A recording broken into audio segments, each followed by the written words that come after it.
Olá, sou o Dr. Alexandre Amato e hoje eu vou falar sobre as orientações pós-operatórias para a microcirurgia de varizes, quando não há o acometimento das safenas, de veias perfurantes, quando não houve a necessidade de fazer a termoablação, laser ou radiofrequência de veias maiores. A microcirurgia de varizes são um procedimento bem menor. Essas orientações que eu vou passar são para os meus pacientes, então se você não for meu paciente, siga as orientações do seu médico.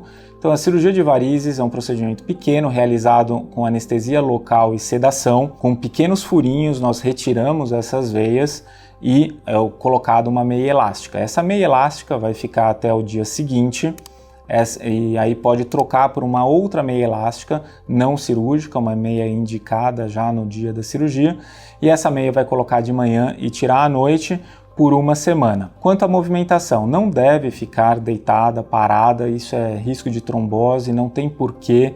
A cirurgia já é feita com anestesia local e sedação exatamente para que, assim que termine a cirurgia, já esteja movimentando as pernas e volte a deambular, a caminhar o mais rápido possível para diminuir todos os riscos. Na microcirurgia de varizes, a gente passa medicação para dor, mas mais da metade das pacientes não precisam nem utilizar a medicação porque não sentem dor. Deve se movimentar, deve se fazer caminhada, deve fazer as atividades diárias normalmente. Não deve retornar na academia e fazer atividades mais pesadas nessa primeira semana. Depois, sem problema nenhum. Então, feito o uso da meia elástica por uma semana, movimentando-se adequadamente, você vai ter um pós-operatório tranquilo. Se houver hematomas, que nem sempre ocorrem, pode ser feito compressa morna no local e passar o creme que foi prescrito no pós-operatório e retornar em consulta em uma semana para a avaliação.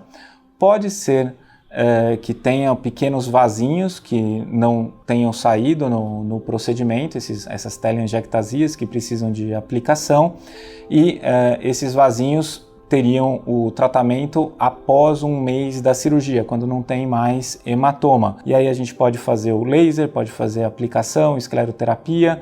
Então, normalmente eu solicito um retorno em uma semana para avaliar como está sendo o pós-operatório e liberar para todas as atividades, embora já vai estar se sentindo muito melhor antes dessa primeira semana, e se houver necessidade de uma liberação mais cedo, a gente pode avaliar o caso, e um retorno em um mês para a gente avaliar se há necessidade de um tratamento complementar estético. Então, gostou do nosso vídeo? Curta, compartilhe, assine nosso canal, clica no sininho e até a próxima.